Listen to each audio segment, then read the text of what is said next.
Tātou talanoa ai fo'i I lea fo'i mata upu tau le tūla whono ma wha msinonga. O le vai tamaina o whanau. Ia, whapena la le tau fia fo'i o tus folau o nisi o whanau. Le nisi o tangata na vai tama ma iai, ia mātua, mantua. E loka ai o I lau mea le na, e le mwhai ona e tau fia tus folau o tamaiti. E le o ni tus folau o le whanau. Or tus folau, they are property of government, and if it's a New Zealand passport, it is a property of the New Zealand government. A whai fo'i le tus folau Samoa. It's a property of the Samoan government. Le ai ala spores e tus folau le ala vale atunu. E le mwhai o na tau fia sa mea tō tino le malo. E se matua na vai tama ma iai se tama I titi. A iei ni tūlat, ni tūla ni vaenga fole ma lo sori ai le tūla whono. Ia, ma whapena. Ona le manuia ai le nā ma tā upu le vai tamaina. O le toi whaafo I o tamaiti, o nisi o tamaiti wa so sola. Ma fua mai la wari ia sa o mai whaaleanga ia. Au nisi fo ia so sola tamaiti o le lei o le tausia. O le tawalunga lao le ma tā upu le nā. O le ua saunoa le sunga le pali I John taima le langi a file. O se taimi o le tausanga le nei o le atoe te tala mai ai. Pe a mai a o na toe teu le tula whono vai tamaina o whanau. Mai Samoa I New Zealand. Ia e tātou tuli loa pēr na dama tā upuleanga I luma.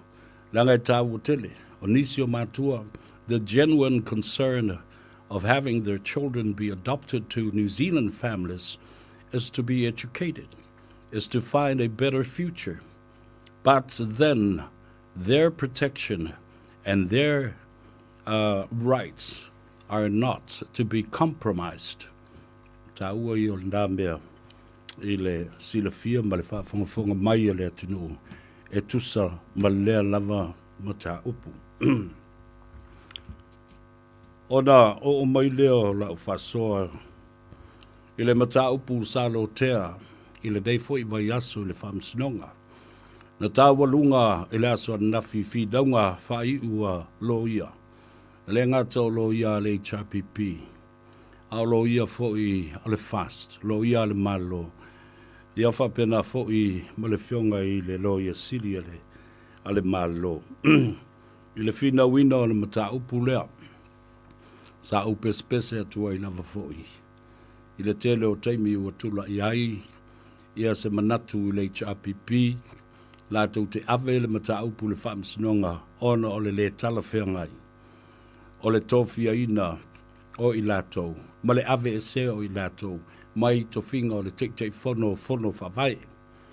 Ai manatua fo'i pe ona o tala I le afe visalau, lua afe lua sful mo le tas. O le whainga whawaisa I mua a le malo le whatutua I le atua Samoa ua tasi lana poloketi o le tasi le miliona. O le avele o le whatuatuanga. Ia I lātou o whaipule. Whaipule o le fast, whaipule fo o le HRPP. O le lātou ia. Ia. E anga waa e se e le tofi o le te whono. Ai lau fo I whinaunga sa whai atu le nawa I tau. O le tōtele I lātou, langa o le whainga whawai le nā le malo. Ona ua whaato a mata leo le poloketi. Whainga whawai la le nā na iai. Whaipule, pe e te HRPP, pe e te fast o oe le nā. O le te whono. Ai sa uwhi nau tu foi. Talia ina le poloketi a le malo. Ai o tonu lava. Ona o le mata upu sa tula I mai. Sa le tali tonu ai ma le talia ina e whai pule o le HRPP le poloketi sa tele tala leanga sa whai ai. Remember, this project is the baby born out of the manifesto of Fast Party. Lalfol nau te whina wai. Ia ai ono le tō wha le malo. O le lātou whātua tuanga.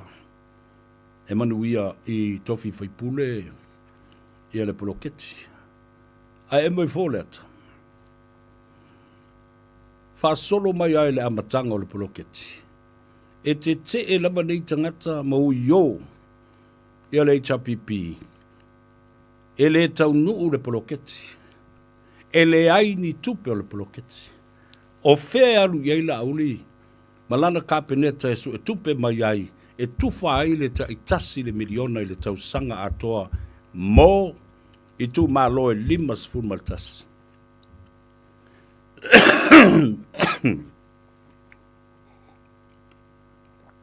Vai malo e mai sau i puki. Ai malo lulu mea. O le lato le talitonu le na.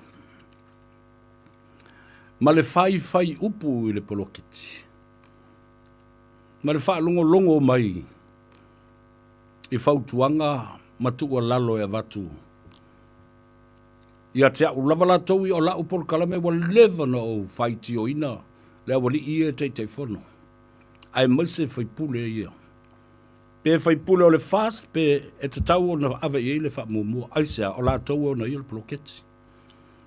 Ale anu tu inatu le ava noa i fai pule o le HRPP. Ai ui o. Te fa leanga le poloketi. Tala pelo la uli. Malana nava tau, e leise tupe maua. La le mea na tupu ina ua mua ia vatu le lua se lau afeta la. Tof sia o mai. Ai o afa ngā mai, the social media ma attack. O so fai. La le mea ua tupu. O te pese atu lava aui. Ave ese tangata nei. E ai mai luma, ai mai tua tu lau whaafonga le atu no. E pei o le funga. E o mai e tali, te lātou whaamrianga i tupe te tele o lātou tutongi. I o lātou tofi i whaipule le maota whano ma le Parliamentary. Toi o mai i lalo i, e whaatamatama ai. Ma toi tā ngofi fo i o lātou tutongi e maua mai. I le tutongi o le teitei whono. Ma le poloketi lea. A o a mea e a Samoa ai. Alo matama whanau o le itu ma lo le poloketi lea. Nā leilo pese tua. Your main concern and call and priority is being a member of Parliament in Tiafau. Leave the project alone to other members of the constituency. Na alu lava whaalongo pēr au te pese ma pese ai pēr i uana sui. Le whainga whawai le malo. Io, se ia se, tangata nei. Lale mea leon tau ngā ruru e le poloketi ma pū no le poloketi pēr whai tau te le tali tonu le poloketi. Mau tau whaleanga le poloketi, ale pupulu aku kou whina wātu whaafonga le tunu. Wa watu le pepa i ate o e te saidi ai e tala i tua le tupe alau i tu malo. E se lo ino i nei tu ai ngata whapene. Pisa le au, pisa le po, whawhetai i le palemia. Ma le minstai ona ia le poloketi. Le whai ngā māloi ona ia le ati nai. O se i e se la wari i. Sui le whai ngā whawai. Le alana lo tea ma tau lunga le aso nafi. Fi naunga. Whai ua lo ia i tū umane. Ala le mea ua tupu. To e sau iai ma le sa whapito e sau e moli mau e lango tu le epa ma le tū lai o. A o ia sa tū i le amatanga o mea. E polo keti na whanau mai le whaatua i le atua Samoa ua tasi. Sa o whaingoina o le pepe. Nā le mele na whai. Abuse le pepe. Uma atu le lua se lau miliona. O le lua se lau wafe. To e sau le si vaenga o le miliona. To e sau le si vaenga o le miliona. Se o lava ina 3 miliona. To toi le tas tesi ma le 8 miliona. Ona ua vale fo ngatia. I le vā o fia me. Ma le sunga lauli al mari e toa. Alu fia me maavel to sfulu ma le wha. No fola auli ma le au whatua e to lua se fulu. Ai e moifo tai e le minority government with only 14 members, the caretaker government at the time. Lale me utu. E toi atu le panel, e whaatala noa to whinga nei. Ai o mai ma le lātou tusi te te. Ma wha mao nia e fo i le panel. E le ai maseisio i lātou nei na toe a palai i le avanoa. O lea la leo ngā e tāo fia i. Le mata upu lea. E tele mea o le apalai. Ai toi o mai ma le lātou tusi. A collective letter with all of them signatures. But they did not apply. What was said was a verbal command. Listen carefully to that. What was said in these interviews, ale pano leto tolu na iai. It was a verbal command and demand. Yo, fa malosi mai, fa mai. Ele fai ase application na paule me fai o le tofi o matou e vea ma. Ala me ale nko pispisa o mo wo mo. Ele tele o taimi na fai me. Ya vai le fa didi. Ana fa peo ni tangata ele mana na o. Ile tofinga lea, wana nau iai. Matali tonu ele tupu le mea la mea lai o no tau wala lai ma o i fuala ele fa mse. Nonga le tati aloa. Fai le mea le malo la tau ia male. Tai ala le malo. Ana o tau tu malo foi. Ele ai seisi e whaasala ese pe whaasala tua le mata upule nei. E o umai la lango le polo keti lea. Ale ai whaat whaatu lepa. E le si swinga fau. La fai le si whaavai fau. O whainga whaavai fau le malo. Ala mo tau te ai. Toi langa lole e le whaamsino. Tātou tā lia lupe o maunu. And I can see fair justice right here because o ilai tu malo. O ilai tu malo. O ai e ona whainga whaavai fau e te tau na mulmulu ta i ai tangata uma. O le malo. A whawhela na o tau te e le malo. O le mea na e tau le sofa malo, fau malo, fau malo. And you should be charged with treason. Yeah, mea na e tau na whai tangata nei. Wo lia le fau malo, te e le malo. Yeah, ele o mai loa. Po a fe fonga inai, le whai unga lea na whaia. I le whinaunga muri le aso nafi. Ai alo utali tununga.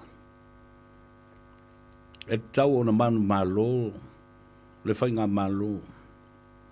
I li to e a fia i fua le whai unga ua whaia e wha masino, le teimi le nei pe, talia pe le talia a o lo utali tununga to o tasi le na. A o lo loma ai le fofonga ina.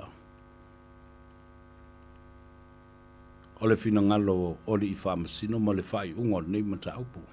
And I don't think any of what I say as a personal opinion would affect and have an impact on the reserve decision that just been made. And I'm sure they already made their decision. Also, whether they agree with me or not, it does not matter. Yeah. A lo na tal tununga ia. Fai le fam sinonga sa.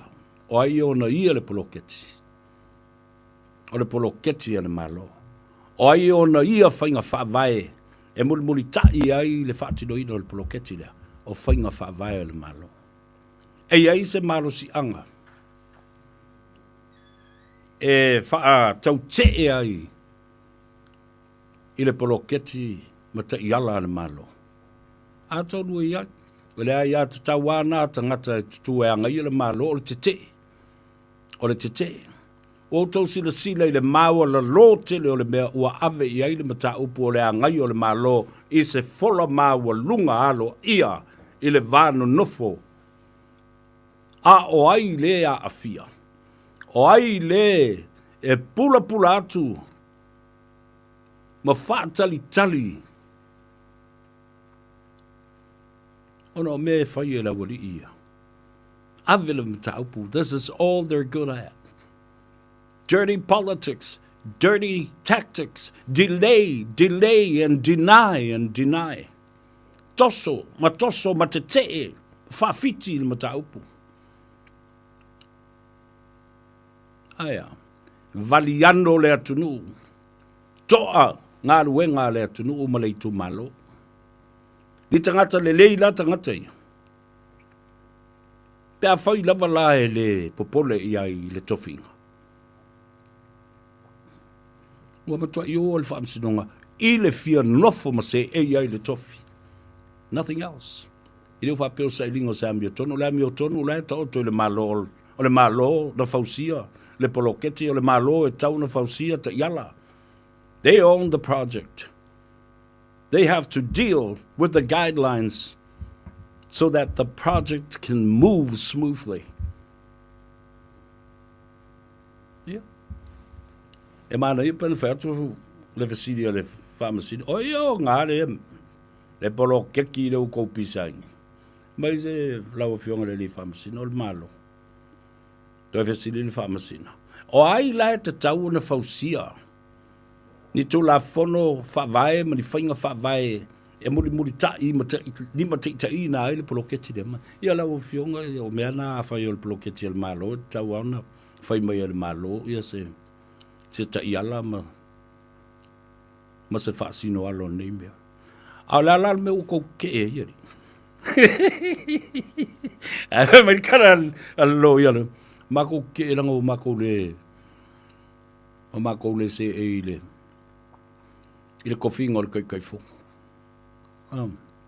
Se o tō wawa ai I me whai e tangata nei.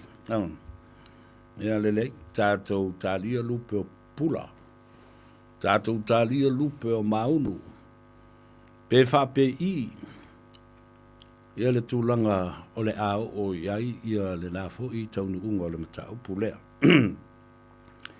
O wawa atu se tasi o whawhita auli o lo tūlai mai pēa I tono le atunu. E mafua mai nei mea o fuala au whaasaina mana koti o la au whaasaina, le aisa, le pi, methamphetamine. I le tō tele o le tupulanga te la vau o lo o lei loloa. Ta I se fulu aso, ta I lua vai aso o lei loloa, tama mateine. Mai le se fulu tausanga se I o le se fulu lima, se fulu ono tausanga. Au nisi e maua mai o se whainga leo leo. I le taimi e alu ai alato o se whainga. What is happening? That is the big question. What is happening now? Lale me ele tupu mai. Wale mawhai e o tau mātua na wa ai au tau whanau. Mai loa le tamaititi I le awhiawhi ma le taimi e tau ai na poto mai. O le awhai le tātou awhiawhi. O whea e tu atu alta mai titia ma u mai le pātua ma alulo. Le tama ma le teine. A o whea lo o anga I ai.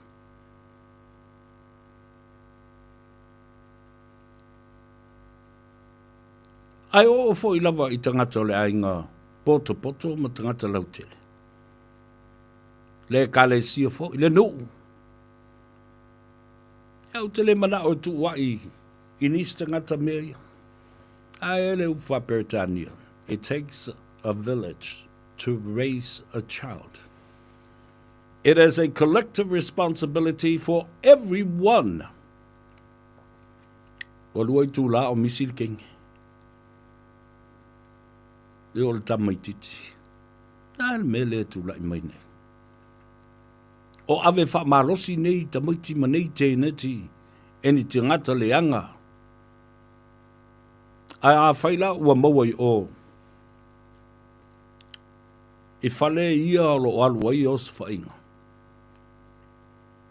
Then these people should also be charged with kidnap of a child.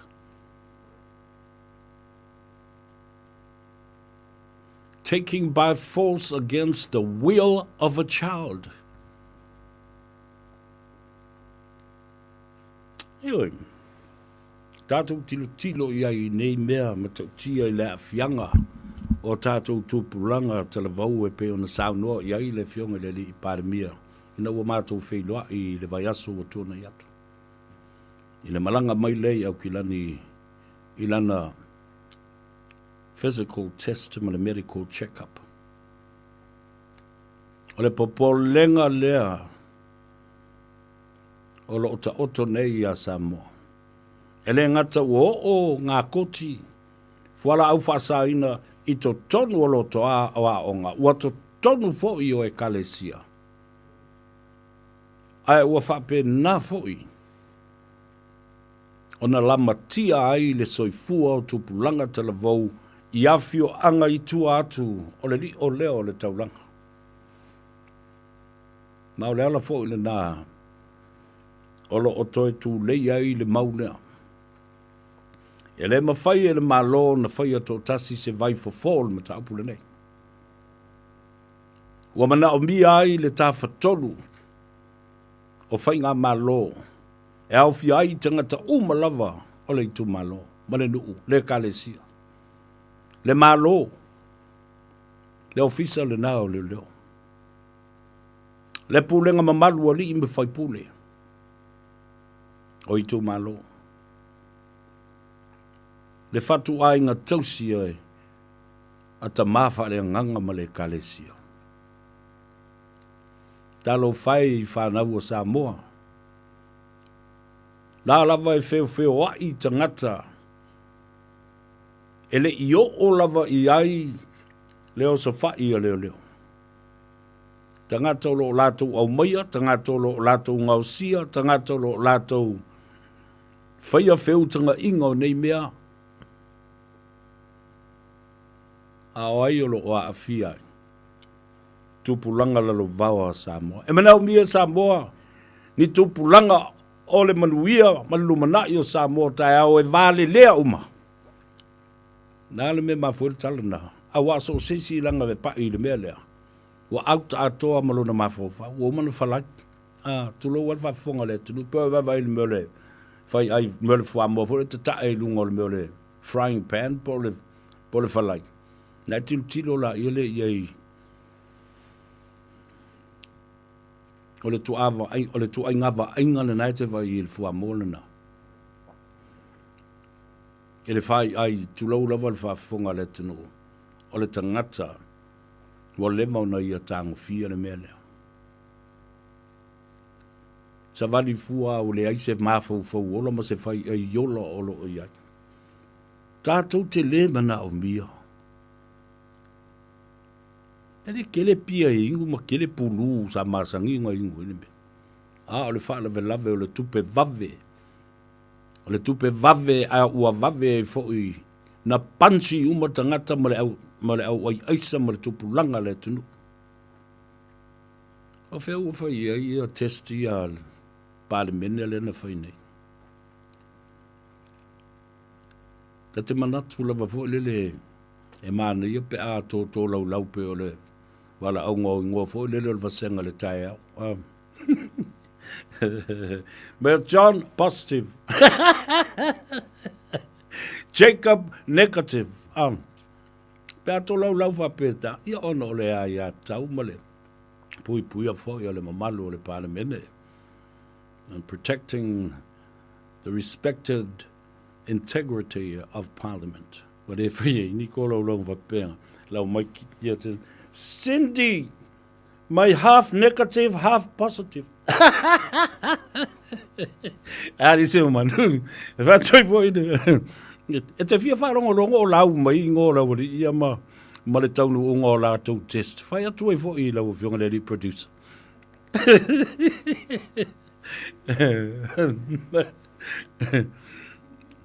Ia whatu e pea la lau ia I ngō fo le lo tau lau. Nga po e I tai au le nei po a sau le wasenga pea la te whai anga mai. La sau tantanunga producer ni tau pula.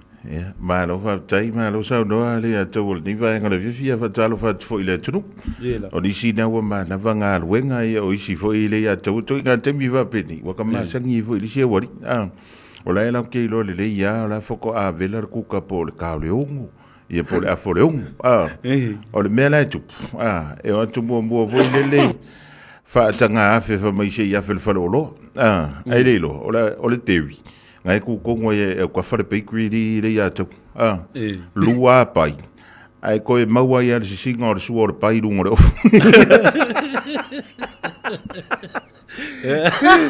ai o le mata u pe o e sa doina e sa le ya sa do ngari le ya to ai se le nga o le mele o le ola o wina o le tangata e wa ale ai se ola o wina e miss out le na tangata e peiole e ile case le na fa sa wi tu le vai so nei le ato o le wa fa sala nai se urungali o afia tau sanga o fa tu ye le foto nga le matanga luenga wa o nga New Zealand ale au mai ta miti pe avita miti po le la fa na wi le au o le la so so ni tu matanga luenga avantu ia mo meo wa foi o mea o nga fa ile fali o home school ile ye ta miti ia a wa fiu matanga luenga uma le matanga luenga wa onga wa tu ia le social workers o tulanga uma fape e le fia fa longo le ngari o le taimi mo la ni wa fa sala ini tanga tono New Zealand e lano le tula fono le o le tau fia o le avanoa e mawhaiona a wina tu wa le ia tau le afa na ua le a tau e ta tau i ta maiti uma po o le ale tulanga o le tamau ainga o lou ainga e ta tau ona ave le avanoa e ave ile whanau i le aunga. Ia, wae a le isa o la o ina le ato. Ia e ke longo firga kai le ila vale aunga pe e masani en tatu tala ulai foi le whama lau kamara po lau kinga no school before. E te iloa iana tu mana ngai fai. Iana upu matala i tala noa mai. E ke whalongo kua foi le. E pe le ilava le o la o ina. E se mai la le na. Mai le tangata fo ilele ele ilava le ola o uina ai sa ola tau tua maola fo ilele e tausilo na ainga e se la mena elu o le poto la le na ia o le poto fo ilele o le fa manuia mai ele ali il tangata ele nau tele ile a un pele ile le ola o uina alali lua piki apula ferwa ye ai sea ia langa fo e fia e fa e ka pe lima pe sfuru e ka olonga ma mangala e fai e fai le va fangot io fai ma le va fangot o le se ngala da o me ia e sa le ia la u fio io e ta tam ona ave na ia tanto wala mfana ile mele ta ola nga ali a tolu so se nya tu na live awa o le na u mona fa tu la i mai fo i Samoa io le fo io le sala le matua ile ave ta mai tira ele la lo no lima fetala Vela la o e su e mai ele na tupi. Mari. Ma o tonu fo i o se fasalanga fo i fa pena. Ia man tuala o nei nusi la fa o le mele na o le abandoning of a child, neglecting of a child. Ono i tato te tau muri lalo o le Charter of the United Nations. The Convention of the Rights of a Child. The right to be educated, the right to be protected with your health system. Mali. Mea ta ua na o le avatua nei ia se toi wha manatu i le tō tele o tātou whanau le e leilo loa mai i Samoa. A po whea lai o iai, a le whatoa maua ne. Ono aso, fitu aso, se fulu aso, ai whatoa maua mai leo se wha inga leo ne naru ne. Le a taua o le whau e sau, no vai atu nei au mai se tasi o ala taitono o le tonu o fiti. Ia mo meo ata voi e mo a fifi. Masano pe o antu le lua sfuru pe tolu sfuru. A fifi I tanga pe pala nuuli. Ia toi folo tua I tua ma le tātou rapping voi lele. Le pepa voi lele le whao ngā e ufiufi e tātou mea ai.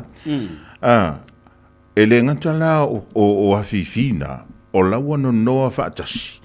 Ai foi ma le portofolo wa ye ale au vaenga ye au mai me o mo fola au fasaina le tonu ma me o cocaine ja le atau ua fa pipi ye lunga I ma mo me o GPS e ola ile sola a pe ola le malo si angole la ia le GPS Whamaila ia le liripoti le au mai fiti. A tau wa ai ni me whapena o peupea, i le sami, ia pe wa avatu ele au fo ile ma mata tia lunga le matawhanga. Aua tau te whatango fia. O le awala na wa whaia i la tau ia o lo ngau si am whaatau ina tu ia o loa nei po whala au whaasaina nei. E iloa ia la kou kamalai o ia tunu. E le o le teimo mo fo ile le tau tula i me le fiti. Wa tele mano noa i mau afi fifa apea. Ia na o le watu au wa foi e koi ki aka o wa mau. Tamba foi le masalo skama i va male level lo le sami. Ia o le toi nga va ana le wa fa tumui i o lo fa apea. Tasi tangata pe lua tangata malanga mai. Ia ona saule mai e tunu ulai o lenga o si ai o loa ia. Ma au mai a foi o le foi to a leo fiti. O le mea na lea lena o le te sili mai. La le mafuanga wala ina le loloa tatu alo ma fa na uting. O le kamakongu wa lea li atawa. Ma lesi va enga lea wa mai tawina mai Samoa. Ia wa matana fai Samoa ia le tuai ngā au nanga le fai e New Zealand ma Australia le atawa. O le ngā luenga o te le fia talanoa atua. Ia au te iloa le malama le ia lo tatu o tru. Ia, e mawhai o na provide lea au nanga. E nei a tātou walo, ia mawhanau fui po tamaita. Ia, danga le tau ulam tau pula. O le sex and people trafficking. O me o whainga whaatali tane fo lea whawao malo. Tulou lava le whawao. A ua whao ngā ai a tātou whanau la iti. Lava i tūpulanga telefo. Mai e le masalumia. Ma le talitonu ina. I nei mea o leilo loa ai a tātou whanau tu. Whaaleanga o lātou mawhau. Wa lātou leiloa mea tangata o lau whaia ia i lātou. Tulou le whaafonga mai la tunu. Ulanga i le toi mawhai na toi alo fia mea nei. Mani. Ia, lea wa taste ma tofo ia i al tamaiti. E whiula e toi au mai le whale. A fia sola, e sola i le mea lea na. Le maua i le mea lea. Ioi. Wa noa. Ia, ole saunanga na le fionga le li palimia le mātou whilo inga. Lona popo lenga le nā. O lea ua i whai tutoa o loto a onga. Ua i tutonu o loto a o e kalesia. O lea la ua i le ngata i whale me. Ma le loto i whale o le tala whātai a pia manu utu tauranga. A o le mea le la atu lai mai nei. O le aso solo atu i tua. Ma fia i tupulanga tala vau. O nuu ma fio anga i tua. Ma uta talo i fo. E le ia nisi leo sili o na iai le malo si anga la tau te tanga i ai masila tutoa i nei mea mga yu ingo lo whaia nei ma masalo mia ai. O a fionga i ali ima whai pule o nu umai tu malo. Ma lila. E sila vuila e le antau. E le wha sino lima. Ai manatua vuile tanto mwangana vuile le whamaya fua mai maunga te tele manuia o nu. Ai ele masalonga. Wale asa se faiva ma se mauma. A tonu o nisio no mafio anga. E iai fo i matai. O la tau la mua i le melea. E te longo fia matai fa penda. E loto i me iai tau lele am tupulanga o le nu. E te wha longa tu foi lele se ta whaonga ma zeinunga. Ia o la vui e ka whao mai e mga ia. Ai usu le fongo le asonga fua. Oka se leo ke le atau. O le ngai malanga, o le a. Whai markou sala e fia awhetala.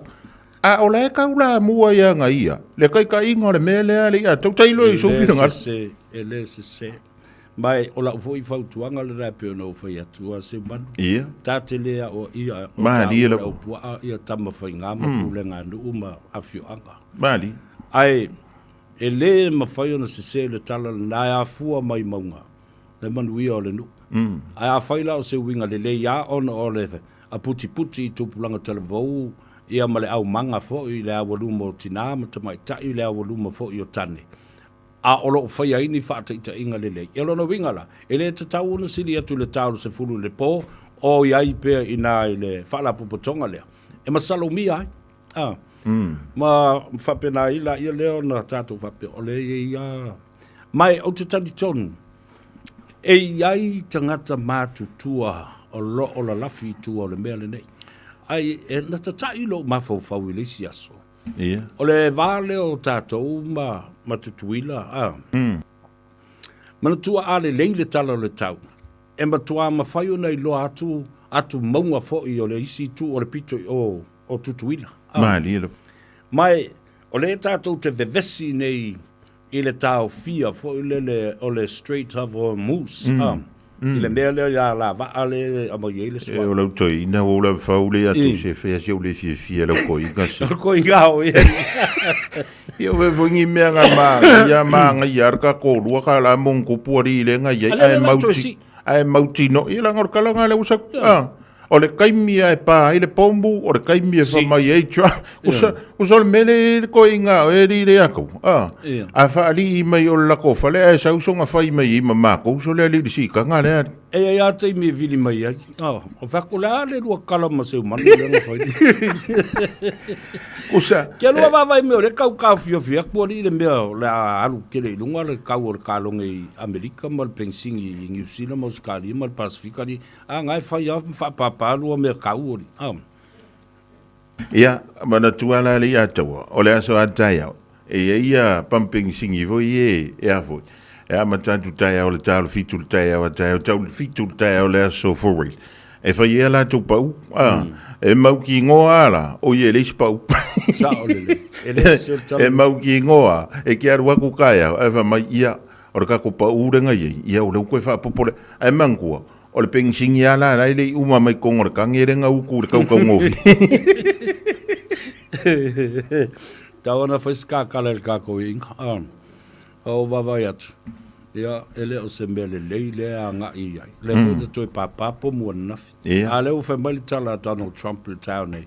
We're gonna hit them harder. We're gonna hit them harder. All their boats are under the water, under the sea. Ai whai atu ai whai mai Iran. Ia, vai. Ele I tapuni a lava le Strait of Hormuz. O elea, na mafua I nei o na tapuni le a lava. Māri. Ia.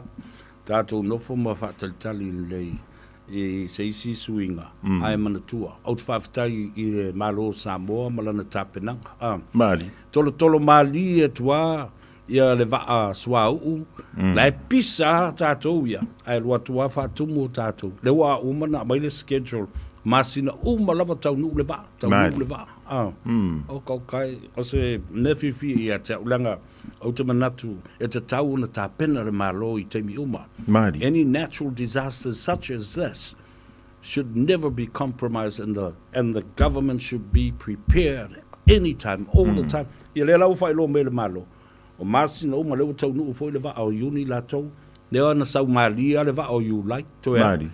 So so o mai le va o au kuso.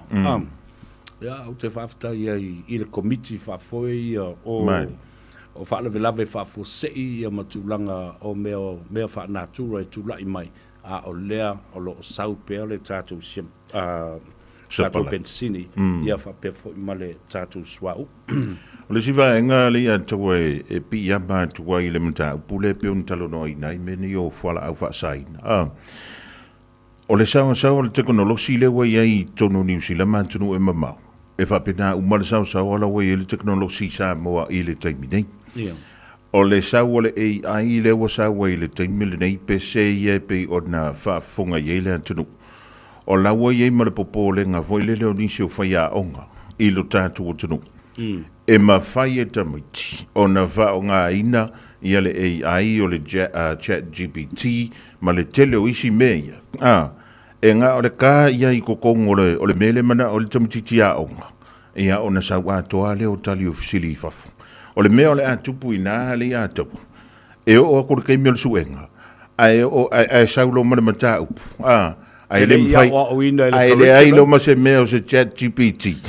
Ia ngā valu lo le mare unu. Kusi lo ila lo malpulo wal kaupoi. Malanga whaka. Ia oi.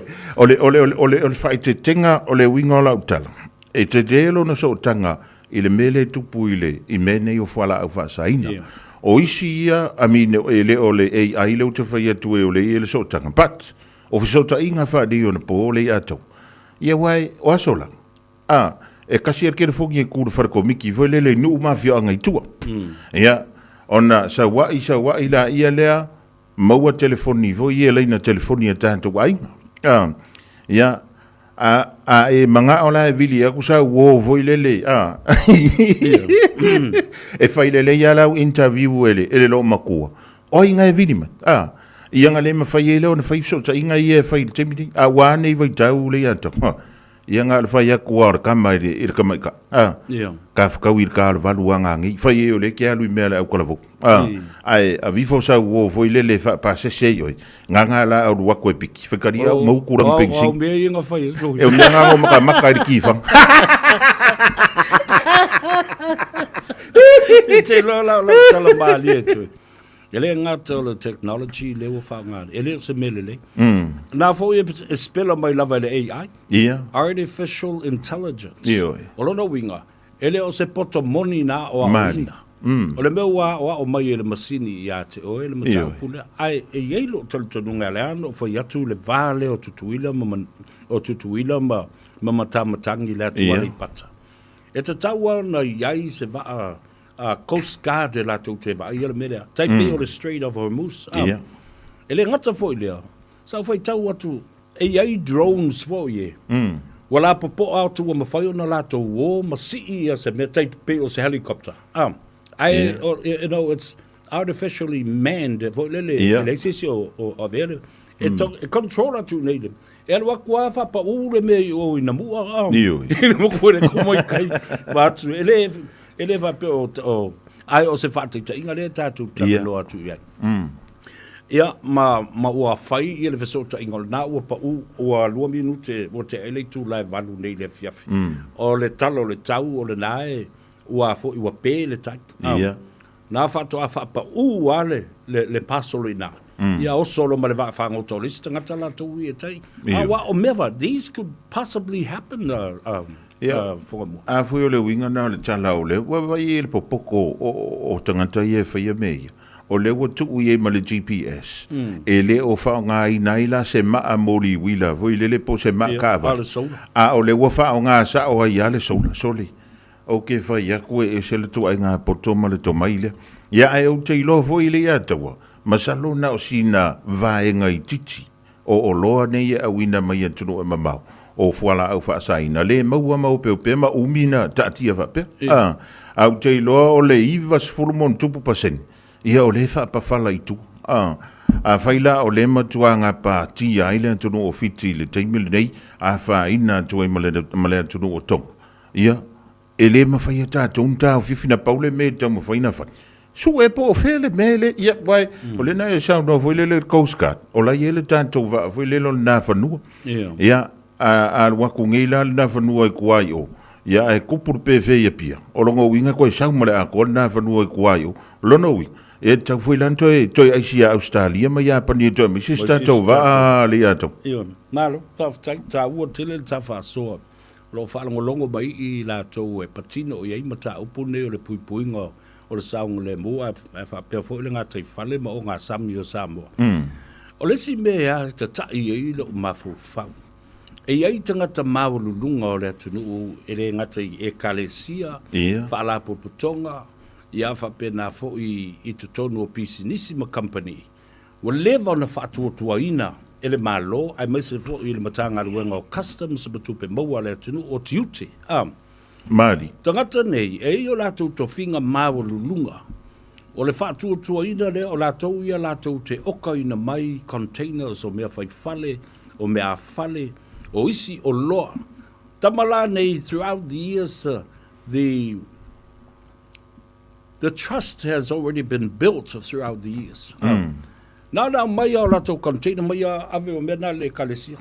Tele tua ia ne kalesia le te fai atu o tangata nei I meo tofinga mawalulunga. Ia. E o mai mo fusiua o lato kine o lato. Nao mai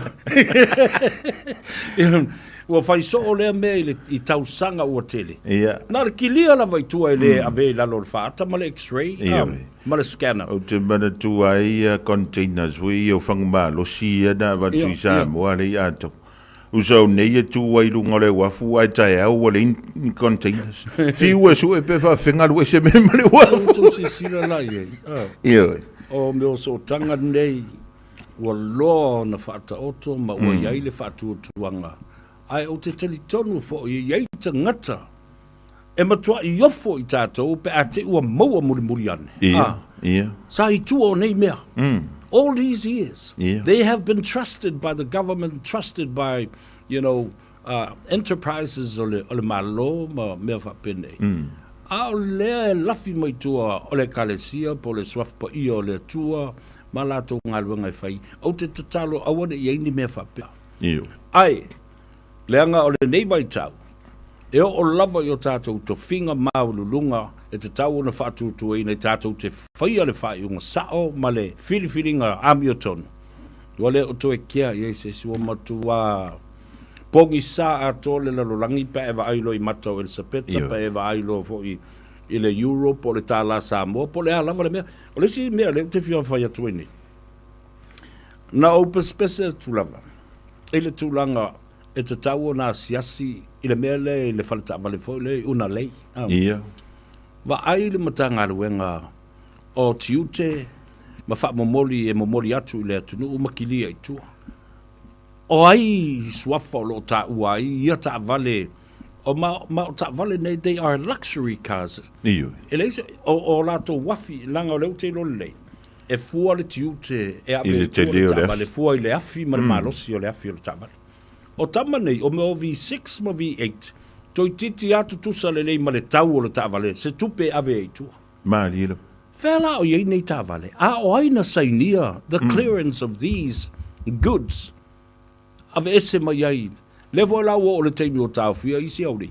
A o fea lana wha ave vave o na ave ta vale taunga tāni. O fea o wha lafi. O eli se pū e kangu o ingi mea. Fatu ai foi. Po o fea ni containers o toe wha maunu I tonu. Ma wha lafi nei ta vale.